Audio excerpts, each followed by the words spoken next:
Una vez más, saludos queridos amigos allá donde nos ven, sus misioneros Robert y Eunice Pedraza desde el norte de Rusia, desde la República de Carelia. Queriendo hacer nuestros videos sin formato, respondiendo a las preguntas más frecuentes que se nos hacen. Sí. Esperamos ser de beneficio para sus inquietudes. ¿Cuál es la pregunta que nos toca hoy? La siguiente pregunta es, ¿cuáles son las dificultades que uno encuentra en el campo misionero? Que hemos encontrado nosotros. Ya hemos hablado de las dificultades antes de salir, ahora vamos a hablar de las que nos encontramos aquí. Sí, importantísimo que vea el anterior video sobre las dificultades que uno tiene antes de salir. Hoy hablaremos de las dificultades dentro del campo misionero. Dificultad no es una palabra mala en primer lugar. Entonces no tenga usted el prejuicio, ay, las dificultades que uno va a pasar, ay, todo es sufrimiento, dificultad es sufrimiento. No, dificultad es crecimiento. Después de 15 años de ministerio, aquí específicamente, las dificultades nos han enseñado cómo enseñar a otros y qué enseñarle a otros. ¿Para qué nos hemos tropezado en muchas piedras? Para decirle a los que vienen detrás de nosotros dónde están esas piedras para que no se tropiecen. Muy bien, así que empezamos en nuestro sistema acá sin formato. Querida esposa. Bueno, una de las primeras situaciones que nos hemos encontrado ha sido el idioma. Nosotros venimos de países donde se habla español, si bien español con sus matices, ¿no?, de cada país, pero cuando llegamos aquí venimos a un lugar donde se habla otro idioma totalmente diferente, se habla el ruso, que no solamente es un idioma diferente, tiene un abecedario diferente. Sí, el alfabeto cirílico. El alfabeto es totalmente diferente, tiene más vocales, tiene nuevos sonidos que para nosotros eran desconocidos, hasta ahora, después de 15 años, son difíciles de pronunciar y de distinguir un sonido del otro. Entonces, eso sí ha sido... ¿Podés mencionar alguno de esos sonidos? Sh. La S es muy pronunciada, la S, la sh, son B. Que no son de nuestro vocabulario. Acá se acentúa y se diferencia la B de la V. Sí. La palabra más común es para nosotros Vodu o Vada. Es agua. Que está muy lejos de decir Vada. ¿Qué será Vada? Si le decimos así, en algún momento al principio decíamos Vada o Vodu y no nos entendían. No nos entendían. Nosotros no podíamos creer que no nos entendían, así solamente era, o sea, un poquito diferente, ¿no? Para nosotros. Para nosotros, pero para ellos es mucha diferencia. Nosotros no decimos en español vaca, decimos vaca. No decimos vida, decimos vida. Ni banana, decimos banana. Y sí, entonces nuestros oídos no están acostumbrados, nuestra garganta, nuestro paladar, nuestras cuerdas bucales están acomodadas para hablar otra cosa. Sí, totalmente. Y bueno, nosotros empezamos cuando estábamos en Bolivia. Claro que para nosotros era difícil encontrar un profesor de ruso. Entonces, yo en Uruguay tuve... en Uruguay algo más real. Yo tuve el contacto en Uruguay con unos hermanos que eran de ascendencia eslava. Ellos eran entre ucraniano, polaco, ruso, de todos estos extranjeros que han migrado hace muchos años, cristianos. Entonces, con esta familia de a poquito fui aprendiendo algo sobre el abecedario, la pronunciación, decía algunas cosas como cómo me llamo, presentarme, pero muy pequeñas frases. Y después ya en Bolivia encontramos a una señora que estudió aquí no sé si fue en Moscú o en Ucrania, pero estudió en esta zona. Tuvimos un periodo bastante breve, apenas para familiarizarnos con el abecedario ruso directamente, porque con los hermanos que encontré en Uruguay, ellos eran más bien casi como ucraniano lo que me estaban enseñando, que son dos idiomas diferentes, ¿no? Entonces, ya en Bolivia me familiaricé más con el idioma ruso, con su abecedario. Entonces lo que hice fue cuadernos y cuadernos y cuadernos y cuadernos, yo no sé cuántos, solamente con el abecedario, no letra por letra, hojas, con una sola letra, hojas y hojas, porque la A se hace de diferentes formas, o sea, es toda una escritura nueva. Entonces eso fue mi trabajo personal, la señora algunas frases más nos ayudó a decir, después alguien nos regaló, en Argentina fue una señora ucraniana, nos regaló un diccionario ruso-español, que eso fue de mucha ayuda en su momento aquí, y nos vinimos así sin saber decir más que gracias. Hoy hay YouTube. Cuando éramos jóvenes no había YouTube, y para mí fue imposible aprender nada de ruso. Yo aprendí inglés, obviamente, en un instituto, porque institutos de inglés hay por todos lados. Para mí el inglés ha sido el idioma puente y cómo empecé a conducirme y a predicar acá en Rusia con traductores. ¿Qué más sobre el idioma? ¿Cómo nos ha afectado dentro de nuestra familia? Hoy el idioma en nuestra familia es interesante porque, claro, nuestros hijos van a la escuela común, ¿no? Ellos han crecido acá y los dos más chicos han nacido acá. Entonces, los dos más chicos han ido al jardín de infantes aquí también. Los más grandes ya no pudieron ingresar, pero, o sea, están haciendo todo su sistema educativo aquí en una escuela totalmente común. Pública, una escuela pública. Solamente en casa hablan en español. Entonces llegó un momento cuando Máximo, nuestro hijo más pequeño, era bebecito, él aprendía más de sus hermanos, ¿no? Y estaba aprendiendo más rápido las palabras en ruso que en español. Entonces tuvimos que poner la regla de, bueno, al menos a la hora del almuerzo hablemos solamente español. Y obviamente con Robert y conmigo solamente hablan español los chicos. Entonces, porque ya habían empezado dentro de la mesa, habíamos empezado a usar muchas palabras en ruso y lo que queríamos que nuestros hijos hablaran nuestro idioma, que ese fuera la lengua materna, ¿no? Que hablaran. Porque la idea no es reemplazar los idiomas, la idea es enriquecerse mediante el aprendizaje de otra lengua. Sin embargo, aunque no hemos perdido la guerra, hemos perdido muchas batallas. ¿Qué quiere decir esto? Que no hemos podido evitar reemplazar palabras en español con palabras en ruso. Sí. Esto en primer lugar, ¿no? Porque luego hay otra cosa más seria. En Bolivia, lo típico, en la escuela se usa un diario, una agenda.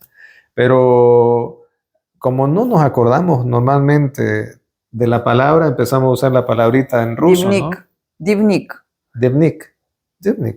Entonces, hablamos en español. Y los niños no buscan su cuaderno, buscan su tetrat. Anda a buscar tu cuaderno. No tengo un tetrat.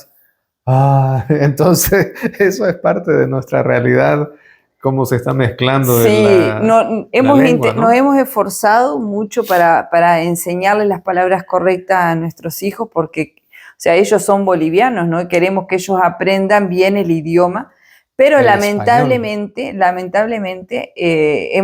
hasta nosotros mismos hemos empezado a usar las palabras rusas porque es más fácil, tal vez, es más común, lo escuchás en todos lados. Entonces, a veces a los niños hay que explicarles y no te captan, entonces hay que ganar tiempo y que traiga el tetrat, el cuaderno. Entonces, bueno, de esa forma nos ha afectado el idioma cuando llegamos aquí. Pero una de las cosas que hay que recalcar en cuanto al idioma es que, bueno, no todos los idiomas uno consigue en el país de donde sale, consigue escuelas, pero es muy importante que puedan conocer algo del idioma antes de salir, ¿no? Hoy YouTube hace fácil la vida, así que creo que cada vez gracias a la tecnología tenemos más posibilidades. Pero no nos vayamos de este punto, cómo afecta a nuestra casa. Primero el reemplazo llano de las palabras, ¿no? En vez de decir la leche, decimos malacó. Dame malacó, cositas así. Que en Bolivia en las giras ha sido un dolor de cabeza porque a veces me falta una palabra y me he olvidado cuál es la palabra. Entonces, inclusive cuando estás predicando en español, se te salen las palabras en ruso porque muchas veces, la mayoría de las veces Robert predica en español y Ana le traduce al ruso para que sea una predicación más ágil para que no sea tan pesado, ¿no? Porque cuando uno está hablando frente a un público tiene que hacerlo ya más formalmente. Tiene que hablarlo bien. Es una vergüenza hablar Claro, mal. entonces muchas veces hay palabras como consejero, por ejemplo, nosotros la usamos duce papichitiel, entonces en lugar, a veces estás hablando, estás predicando, te sale duce papichitiel en lugar de salirte la palabra consejero. Así Y es. es cómico eso. Entonces, pero también, disculpa que te corte, también eso afecta en cómo entienden los chicos las palabras, el significado por de eso, las palabras. ¿cómo influye primero el idioma? Reemplazando las palabras, pero luego reemplazar el sentido de la palabra es peor todavía. Sí, es bien interesante porque acá se usa una palabra que dice avillaña. Por ejemplo, este es nuestro típico ejemplo. Ellos lo entienden, la palabra significa prometiste, pero a veces nosotros en español, para nosotros decir prometer es algo que sí o sí vas a cumplir. Muy serio, me prometiste. Pero ellos acá lo usan como lo dijiste. Vos me mencionaste, dijiste que lo ibas a hacer, que no es lo mismo que prometer. O sea, a veces Robert dice, bueno, sí, Mañana vamos a salir a pasear. Y sabemos que mañana nos gustaría salir a pasear, pero no es una cosa que hemos prometido que sí pase lo que pasa mañana, se va a salir a pasear. Entonces después llega el día de mañana y obviamente surgen situaciones fuera de nuestro alcance y no se puede hacer eso. El clima se puso feo, alguno se enfermó, hubo alguna emergencia, urgencia, no se puede. Y los niños no dicen, papá, ayer dijiste que íbamos a ir a pasear. Dicen, lo prometiste. Y para nosotros es un choque. ¿Y yo cuándo prometí? Y ha tomado mucho tiempo para nosotros, para mí en particular, darme cuenta de que los niños están diciendo otra cosa. Están diciendo otra cosa. Claro. Y nosotros mismos, con mi esposa, ella de Uruguay, yo de Bolivia, tuvimos diferencias. Las mismas palabras, otro sentido. Y ahora que los chiquitos crecen acá, caracoles, la dificultad se vuelve mayor todavía. Un día Caleb dice, cuando era más chico, dice, la lluvia va. En español En español dice, la lluvia va. Y nuestra pregunta, obviamente, y usted la está haciendo, ¿no? ¿A dónde va la lluvia? Claro, cuando uno dice la lluvia va, lo podemos interpretar como que se está yendo, digamos, ¿no? Pero en ese momento era un vendaval de agua, era mucha agua la que estaba cayendo, y le digo, Caleb, ¿a dónde va la lluvia? Y él me dice, mamá, ¿pero no ves que va? Y claro, en ruso se dice, la lluvia va. Pero en realidad en español decimos la lluvia cae o está lloviendo, ¿no? Y ellos dicen... La lluvia va, literalmente traduciendo. Dosh idiot, la lluvia va, se traduce literalmente. El sentido es otro, el sentido está decir, está lloviendo o mira cómo cae la lluvia, cosas así. Entonces eso es interesante, que ha influido a tal punto que nuestro hijo Caleb, por ejemplo, en muchas ocasiones, no voy a decir que siempre, pero en muchas ocasiones, hemos tenido que pedirle a Ana que nos ayude a traducirle a Caleb lo que le estamos diciendo en español, porque a veces usamos muchos modismos o que él como que no las entiende, como que su cabeza se formó para el ruso y él ha crecido en ruso. Claro, y él lo tenía entiende 2 muy años bien. cuando llegamos, 2 años y medio, y bueno, siempre habló poco, y todo lo que ha aprendido, lo ha aprendido en ruso. Entonces, esas son pequeñas cositas, detalles que queríamos contarle, cómo el idioma afecta. En general es difícil. Yo creo que lo único que supera a 2 personas discutiendo en la calle en ruso, tal vez son 2 chinos discutiendo en chino, porque como decimos, el ruso es sumamente, para nosotros ha sido difícil. Han pasado estos 15 años y nosotros hablamos ruso, pero hablamos ruso a nivel doméstico, a nivel, ¿cómo se llama? Comunicacional, sí. Por favor. Y obviamente uno como adulto no está enfocado en aprender, cosa que recomendamos de paso, ¿no? El que va a ser misionero, aunque haya expectativas gigantescas de que usted dé fruto y dé fruto y dé fruto, hermana, tiene que enfocarse en aprender el idioma. porque Sí. a la larga es elemental. Por este lado le animamos a hacerlo de ese modo. Y hoy está más fácil, ¿no? Sí, hoy hay muchas más facilidades para aprender cualquier idioma. Y en caso de que el idioma al lugar al que usted va sea un dialecto, por ejemplo, no hubiera, entonces sería bueno que tuvieran una base al menos para comunicarse en inglés, ¿no? Porque eso le va a ayudar. Tal vez usted no tenga que predicar en inglés, pero es un idioma puente que siempre se usa para a veces aprender otros idiomas, porque por ejemplo si acá nosotros vamos a aprender ruso, obviamente que la profesora nos va a hablar todo en ruso si nosotros no supiéramos nada, pero ella el otro idioma que puede llegar a manejar es el inglés, evidentemente no el español. Entonces, claro, la proporción importante. de gente que habla español es mucho menor y es difícil encontrarlos. Sí. Entonces, qué bueno que la tecnología hoy nos ayuda muchísimo. El cambio de horario. Y otra de las dificultades es el cambio de horario. Tenemos 7 horas de diferencia con Sudamérica, con Bolivia específicamente, porque con Uruguay tenemos 6. Entonces eso hace que nosotros vinimos, por ejemplo, y estábamos totalmente perdidos, porque para nosotros era todavía la noche y acá ya era de día. Entonces eso nos costó un poquito adaptarnos.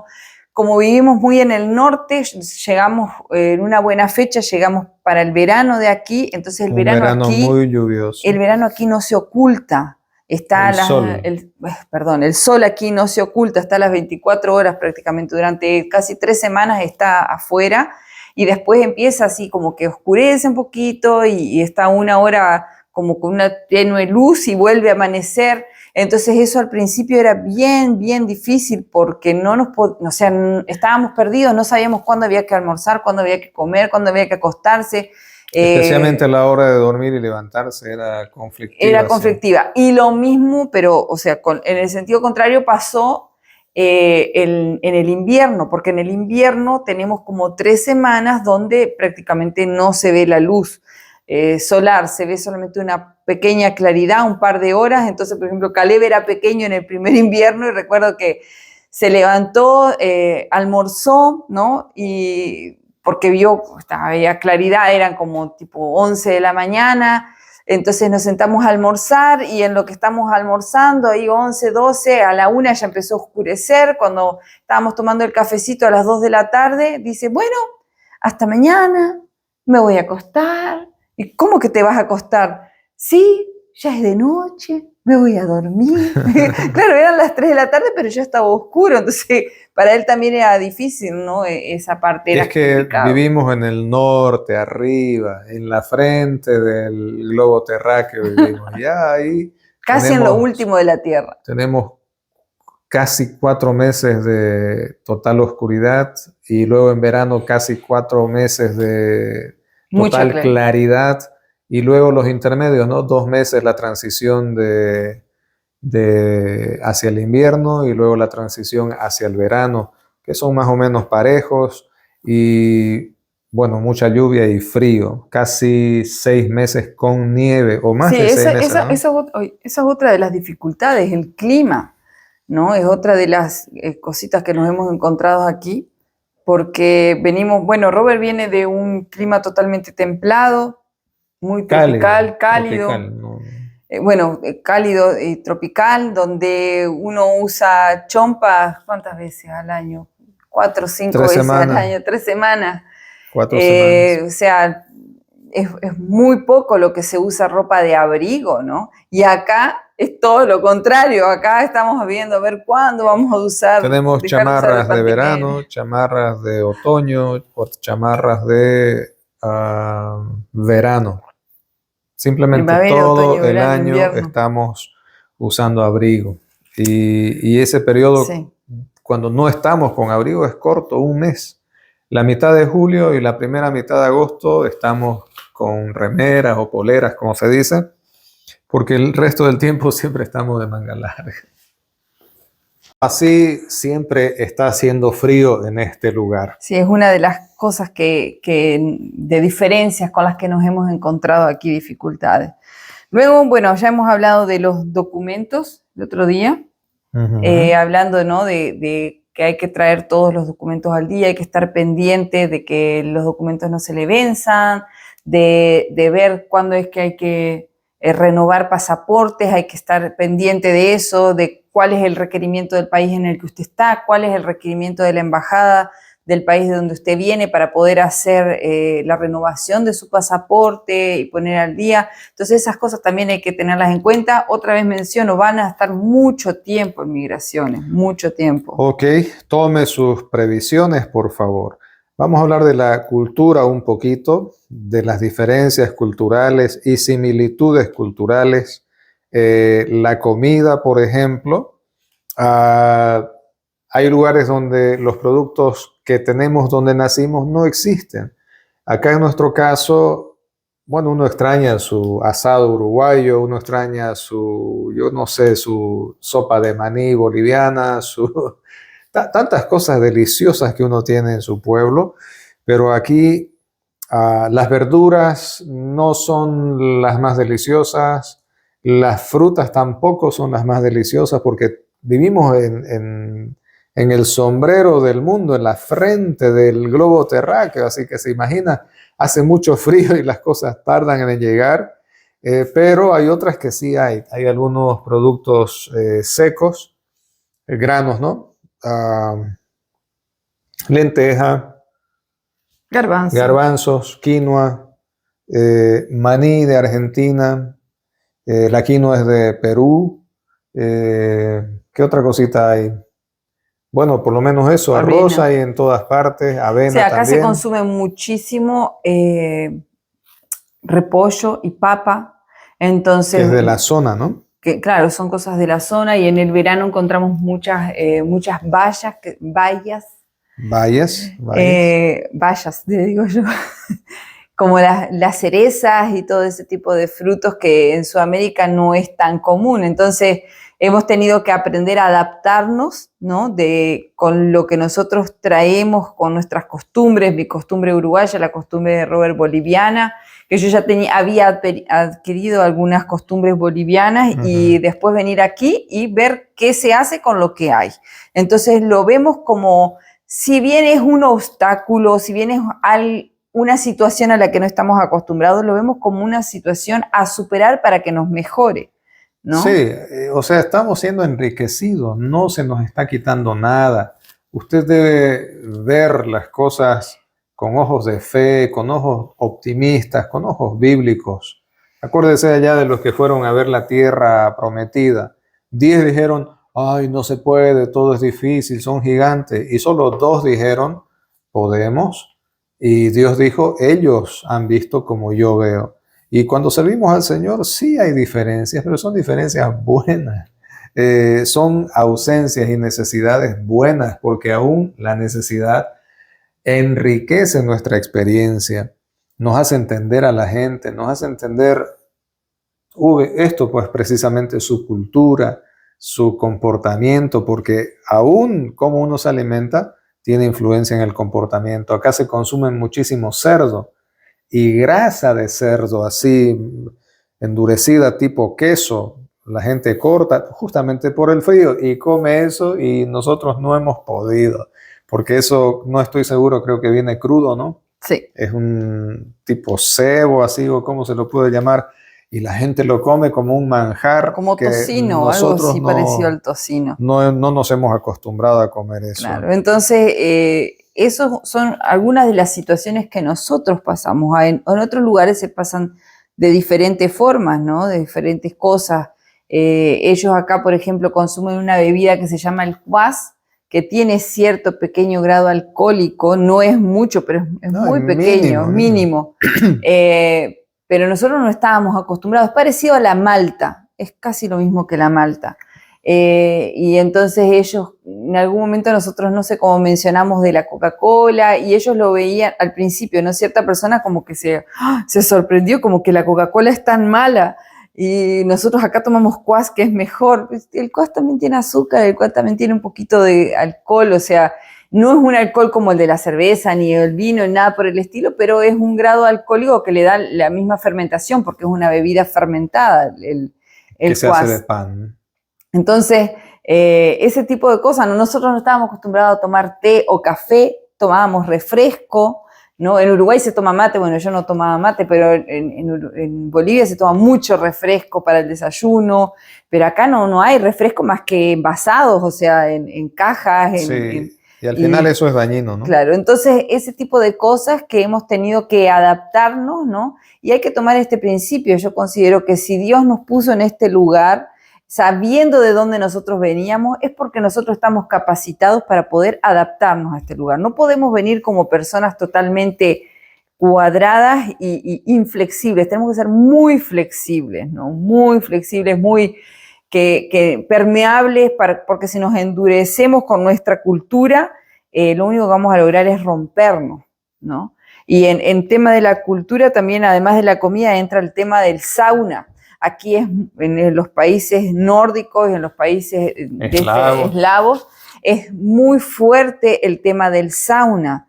Se quedó ya como parte de una cultura, de una tradición, de las necesidades que había en su momento. Entonces se bañaban una vez a la semana, armaban un tipo baña que le llaman o sauna. Es un lugar como una cabina donde hay unas piedras calientes para que uno empiece a transpirar, se calienta fuerte el cuerpo, entonces después salen afuera, se zambullen en el río, en el lago, en el arroyo que haya, vuelven. Tener sus bañeras también. Unas bañeras llenas de agua fría, vuelven y se vuelven a calentar, después se visten. Bueno, el tema es que... Eso es espectacular. Es muy lindo, pero el tema que más nos chocó a nosotros es que ellos entran desnudos al sauna. Hombres con hombres, cuando fuimos a algún retiro, hombres con hombres, mujeres con mujeres, pero de todas formas desnudos. Entonces para mí fue un choque totalmente que las hermanas me invitaran, venga, bueno, tuve que cerrar los ojos y hacer lo que había que hacer porque ahí me puso el Señor, ¿no?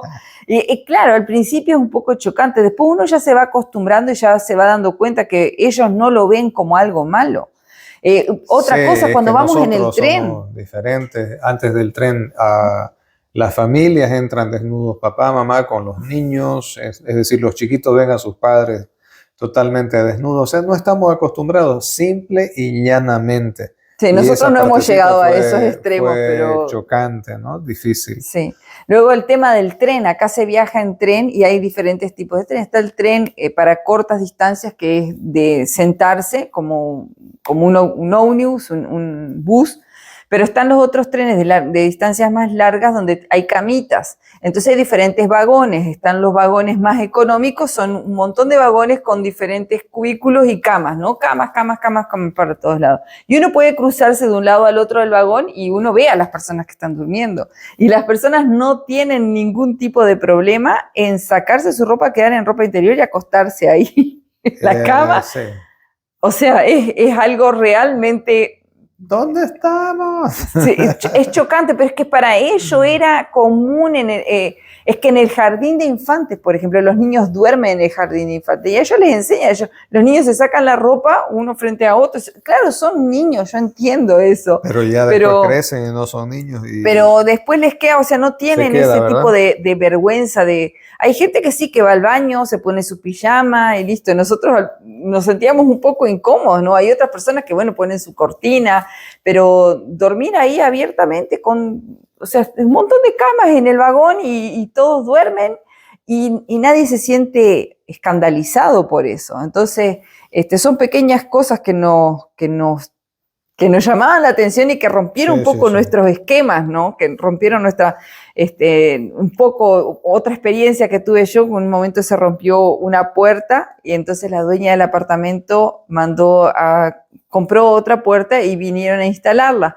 Entonces, bueno, vino el hombre que iba a instalar y él venía con su ropa de calle y de repente dice, ok, la voy a instalar, y se saca los pantalones y se pone su mameluco y yo quedé choqueada, yo no sabía qué hacer. Me di media vuelta, me metí en la cocina porque quedé realmente choqueada. Mi vida me había pasado una cosa semejante y justo Robert no estaba y alguien tenía que atender a esta persona, ¿no? Entonces, ese tipo de cosas que uno no se las espera, que son, o sea, cosas de cultura, ¿no? Y que tal vez no todos lo hacen, pero lo hacen y para ellos no es algo escandaloso. Entonces, esas cosas que que las vemos ahora como chistosas, que en su momento no sabíamos cómo actuar. Después también la forma de vestirse por el clima, hemos hablado un poquito, ¿no? Ya hablamos de eso, De que hay que tenemos abrigarse que bien, vestirnos diferente. que eso implica comprar una ropa diferente para cada estación. Muy bien. Y en cuanto a la cultura, yo quería mencionar, por ejemplo, nuestros hijos, no, las diferencias, nuestros hijos van a escuelas públicas, entonces ellos aprenden lo que los profesores le enseñan y obviamente los niños aprenden porque aprenden lo que hacen los compañeros, ¿no? Entonces acá hay una palabrita que usan muy común, es ni vudú, es no lo voy a hacer. Entonces se acostumbra, ¿no? No sé, anda por favor, Caleb, Ana, a la venta y tráeme tal algo, leche. Ni vudú, no lo voy a hacer. Y para nosotros como sudamericanos, eso no es una respuesta que uno le pueda dar a un padre. Entonces eso trajo también un poco Claro, en español decimos no quiero. No quiero, no puedo. El tono es importantísimo. Si te mandan a hacer cualquier cosa, decís, no quiero, otra vez a mí, pero nunca decís, no voy. Es increíble, ¿no? Entonces, eso es una traducción literal y encima está dicho en tono ruso, que un ruso no sintió, no pasó nada, dijo, no voy. Entonces, un padre, un adulto ruso insistirá, ve, ve. Entonces, no sé si ya lo comenté, pero a los rusos discutiendo creo que solo lo superarán los chinos, porque a veces es fuerte el idioma o la entonación y no están discutiendo. Yo cuando voy a un kiosco o algún sitio, incluso en la iglesia, una voz dentro de mí me tiene que decir, no están peleando, tranquilo, no están peleando, ¿no? Entonces, son diferencias culturales. yo no sé qué pensarán ellos de nosotros, pero eso no va a cambiar nunca. Así que donde sea que le toque ir, escuchaba un video, veía un video donde entre latinos, un latino decía respecto al lugar a donde llegó, acá la gente habla suavito, habla con cariñito, y allá donde yo vengo, bueno, decimos así, ya está, ya está. Y acá la gente se ofende, así que tuve que aprender a hablar de otro modo. Ahora imagínese usted que usted llegue aquí y la gente no está peleando. Yo tengo que repetírmelo constantemente, no están peleando, para no sentirme mal, porque uno a primera vista, al primer impacto es asustarse. ¿Qué pasa acá? También el tema de cuando con nuestros hijos nos ha pasado, que les he dicho, no se coman ni una banana. Ellos entendieron, no se coman una banana. Llegamos y faltaban 3. Y le preguntamos, ¿por qué te comiste 3 bananas? Y te dijimos, no te comas ni una. Y nos contestó, me dijiste que no me coma una, pero no me dijiste que no me coma 3. Así que eso es muy típico. Ruso. Puede ser gracioso, puede ser grosero pensar de ese modo, pero es así. Es común que cuando alguien hace algo que es obvio que no se debe hacer, el que supone que no se debe hacer dice, eso no se hace. Y la respuesta va a ser la siguiente, ¿y dónde está escrito? Ay, pero eso es común, por favor, a mí me sorprende. Entonces, bien, son diferencias, son cosas que si las traducimos literalmente, no se puede traducir literalmente porque el sentido es diferente, Sí. ¿no? Pero a ver, hablemos de las similitudes. Pero antes de que nos vayamos a las similitudes, hay otras cosas que nos han roto un poco los esquemas. Las fechas de las fiestas. Ok, vale. La Navidad aquí no se celebra. Vamos a empezar por ahí. No hay 24 de diciembre, 25 de diciembre, no es día festivo, es día de trabajo. Acá se festeja el 31 y el primero. Bueno, entonces la Navidad no se festeja el 25 de diciembre. Sí, ni 24 ni 25, no hay nada. Se festeja 31 nada. Para 1 de enero. Esa es la fiesta central, es la fiesta más importante del año.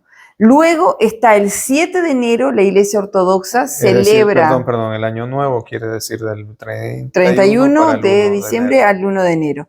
Luego en enero, el 7 de enero, la Iglesia Ortodoxa celebra la Navidad, pero no es una celebración nacional, es un recordatorio y los que son realmente ortodoxos, fieles, van y a la actividad que haya, pero no es que en la casa se va a celebrar, se va a recordar el nacimiento de Cristo, no hay eso, no existe aquí. Eso para nosotros sí fue un momento, vamos a decir, triste, porque los cristianos sí lo celebran. Los cristianos evangélicos celebran protestantes. 24 para el 25, tratan de hacer una actividad especial en la iglesia, nos reunimos entre nosotros, pero es chistoso porque ellos se reúnen y dicen, vamos a festejar la Navidad todos juntos en la casa de cierto hermano o reunirnos en tal lugar, y la celebración dura 2 horas, o sea, es clavada. 2 horas, de 7 a 9 de la noche va a durar, no va a durar más, o sea, la cena navideña va a durar 2 horas, nada de que van a venir a las 10 de la noche para hasta las 2 de la mañana, no existe eso, ellos no lo pueden entender. Tenemos que también recordarles que en esas fechas aquí es fecha de total oscuridad. O sea, acá oscurece a las 3 de la tarde en esa fecha y sale la luz del sol a las 11 de la mañana. Entonces, estamos en una noche eterna prácticamente en esa fecha, ya llegando al final del año, en la mitad del invierno, ya cansados, agotados, sin fuerza, al punto que este año que pasó nosotros hemos hecho una celebración muy modesta,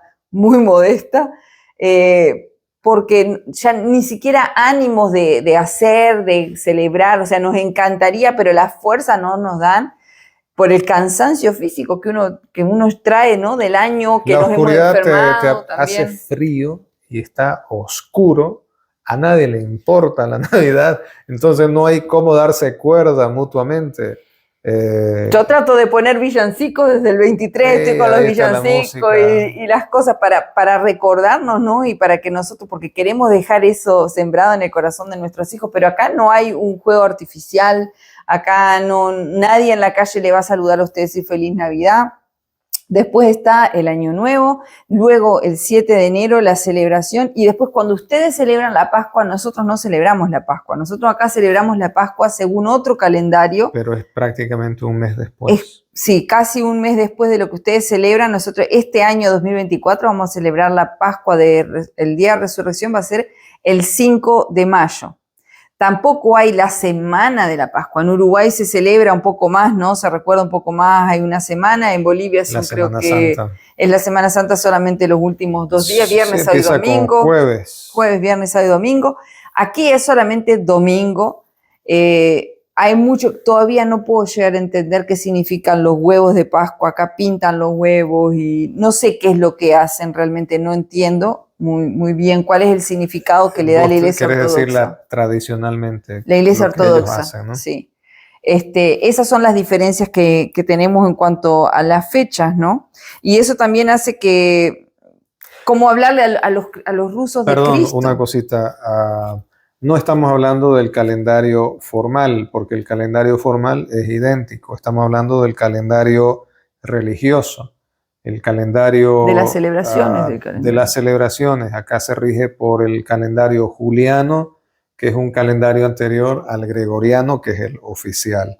Por eso las fechas que celebra la Iglesia Ortodoxa son diferentes, son distintas. Entonces, como les hemos dicho, no todos conocen del nacimiento de Cristo. Entonces, de ahí a cómo le explicamos a las personas sobre el nacimiento de Cristo, ¿no? Eso también es un poquito diferente, porque para nosotros en Sudamérica, ¿quién no ha escuchado de la Navidad y del nacimiento del niño Jesús? Tal vez tengan todas las cosas un poco mezcladas, pero han escuchado. Pero acá nos hemos encontrado con personas que nunca han escuchado, nunca han visto una Biblia. Robert se ha encontrado con una señora que cuando le regalaron un Nuevo Testamento se sentía casi como que indigna de tocarlo, de agarrarlo, ese libro, ¿no? Una cosa así. Bien, eso también tiene que ver las actitudes que la gente toma en la calle. Vienen de una tradición comunista, socialista, donde literalmente se perseguían los cristianos y toda forma de religión. Yo pensaba que era solamente al cristiano, pero se metieron en la cárcel incluso a musulmanes, a los budistas. Se quería acabar con toda forma de religión, ¿no? Se secularizó la cultura. Entonces aquí hay abuelos que no creen en Dios, hijos y nietos que no tienen idea de Dios y no tienen Biblia. Los ortodoxos no son una mayoría en los 140 y pico y 48, 45 millones de rusos que son. La mayoría es atea, es secular. Luego, claro, oficial, sí, la iglesia ortodoxa es oficial, y la iglesia evangélica no llega al 1% hoy. Cuando nosotros hemos llegado acá se hablaba de 0,6, 0,8%. Hace poco tuvimos una celebración donde vino el presidente nacional de la organización y él dijo, bueno, algo así, ¿no? En Rusia apenas estamos llegando al 1% de evangélicos. Eso significa todas las formas de protestantismo, ¿eh? No es solamente evangélicos pentecostales, sino todas las formas de protestantismo. Y en ese sentido, nosotros como pentecostales, acostumbrados a los servicios efusivos en Sudamérica, a las predicaciones así fervientes, acá venimos y no, no pasa lo mismo. Hay pentecostales que si el predicador está ahí con ganas hablando, se van a salir del salón, de la iglesia. Hay gente que se sale porque el cantante grita muy fuerte. Y uno dice, ¿qué pasa aquí, no? Es carácter. Lo mismo que en Sudamérica pensamos que el centroamericano es fervoroso y la cumbia y la bachata y no sé qué otros ritmos tropicales muy bailables. Al sur tenemos gente más tranquila. Lo mismo en Bolivia, el occidente, el oriente, influye en el carácter acá también. En el norte la gente es muy tranquila, muy tranquila. Gracias a Dios que son amables, pero es muy tranquila. La gente del sur de Rusia es más abierta, ya el verano es buen verano con 35 grados centígrados, con mar donde la gente va a bañarse. Aquí no, acá en verano nuestras temperaturas máximo hemos tenido, no sé, 1 o 2 veces 30 grados, un pico, pero en después un plazo 20. de 15 años hemos tenido un par de veranos bastante tibios, deliciosos, pero luego 20 grados es la temperatura regular en verano. Entonces no se puede esperar de la gente así una apertura gigante. Las campañas masivas no han funcionado. No han funcionado. No congregamos gente a montones. Por lo tanto, hay que ir uno por uno. Los grupos domésticos han funcionado mejor. ¿Por qué? Porque invitas a tu amigo a tomar el té. Y de esa manera uno comparte la palabra. Luego a nosotros nos han dado lugar en unos, ¿cómo se llama? Unos lugares específicos, valga la redundancia. ¿El centro de rehabilitación? Como el centro de rehabilitación, la casa de desamparados, la casa de ancianos, el hogar de ancianos. No trabajamos con niñitos, no tenemos esa capacidad, pero hay otros hermanos que van al... Entonces, hay hermanos que van y atienden a los niños en esos lugares que se llaman... Orfanatos. Orfanatos, hogar de niños. También queremos compartir un poquito sobre las similitudes que hemos encontrado, ¿no? No todo es difícil así, difícil mal.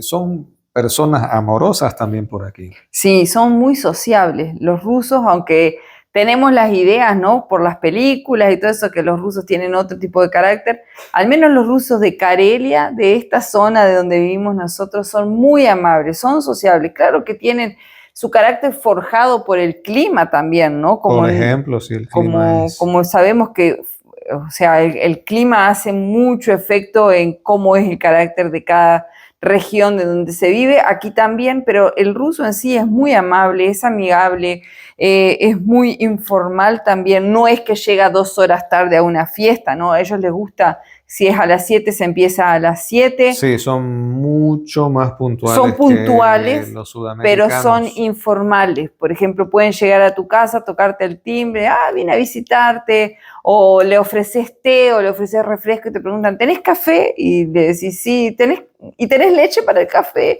Cosa que nosotros tal vez en nuestra informalidad tiene que ser, al menos en mi caso, tiene que ser una persona muy cercana a la que te pidas. Y si vos ofreces té, te van a aceptar o no te van a aceptar, pero aquí tienen ese tipo de informalidad.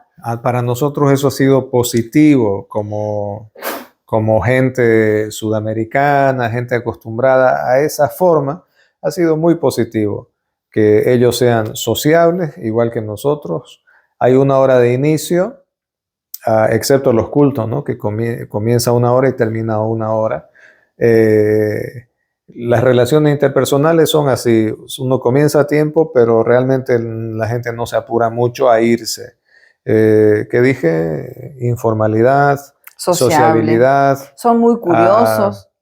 La curiosidad, pregunta tras pregunta tras pregunta. Les gusta saber sobre otras culturas, sobre los extranjeros, sobre otros idiomas. No hemos sentido, en nuestro caso, nunca rechazo por ser extranjero. En nuestro caso, claro. Pero obviamente que nosotros nos rodeamos de gente más cercana a la iglesia y con ellos vamos a hacer tareas de la iglesia. Entonces, las relaciones que tenemos es a través de otra gente. Los terceros rusos con los que nos reunimos fue porque conocimos a otros antes que a ellos. ¿Qué más quería decir? De las similitudes. Son también hogareños, les gusta el núcleo familiar, les gusta eso de la abuela, y claro que las familias son muy pequeñas aquí, pero por ejemplo en un apartamento se puede ver que vive la mamá con la abuela y los nietos viven ahí, los abuelos intervienen en la vida familiar, ¿no? Ayudan a la nueva familia a ir a recoger a los niños desde el jardín o cosas así. Entonces eso es lindo, que nosotros hemos visto que hay mucha intervención, ¿no? Mucha cercanía. Mucha cercanía. Son familias muy pequeñas, eso sí, no son como las nuestras, que las típicas sudamericanas, ¿no? 3, 4, 5 hijos, el tío, el primo. Acá no, acá son más pequeños los núcleos, pero les gusta mantener esa unidad, no son fríos en ese aspecto, ¿no? Son bastante cercanos y eso nos ha hecho sentir a nosotros cómodos. También algo que nos hizo sentir bien fue que en el momento cuando nosotros vinimos al principio no teníamos los recursos para poder vivir en un apartamento un poco más grande, entonces vivíamos en un apartamento de una sola habitación y éramos ya 5 y para nosotros estaba apretado y teníamos dificultades, pero hemos compartido con ellos nuestras dificultades y ellos abiertamente han compartido sus dificultades. Y en algún momento ellos se sintieron, alguien hizo el comentario, sí, Robert y su familia son como una familia más de la iglesia porque ellos viven como nosotros, ellos pasan las mismas dificultades que nosotros no estamos en un estándar más alto, ¿no? Como separados ahí porque somos extranjeros, no, tenemos las mismas dificultades que tienen ellos al ir al supermercado, al comprar, todo lo mismo. Tener que medirse. Con los ver las ofertas y todo ese tipo de cosas, lo mismo hacen ellos, entonces nosotros hemos compartido, hemos sido muy abiertos con los hermanos rusos y nos hemos sentido, realmente para nosotros ha sido una bendición encontrar una iglesia aquí porque nos hemos sentido parte de la iglesia y ellos nos han adoptado, ¿no? Como parte de la iglesia y nos hemos sentido protegidos, no solitos aquí. Claro, son un respaldo. Entonces, no es que no existe iglesia, es que la iglesia que existe es pequeña. A nivel de toda esta nación, la iglesia cristiana es pequeñita. Y se necesita estar donde el Señor lo manda a uno. A Dios le plació mandarnos a este lugar. Así que hasta aquí esta parte, hermanos, respecto a todo lo que hemos enfrentado y entrando acá viviendo como misioneros. Vamos a seguir grabando estos videos respondiendo a estas preguntas más frecuentes, de modo que estén a la mano y usted pueda escucharlo, verlo.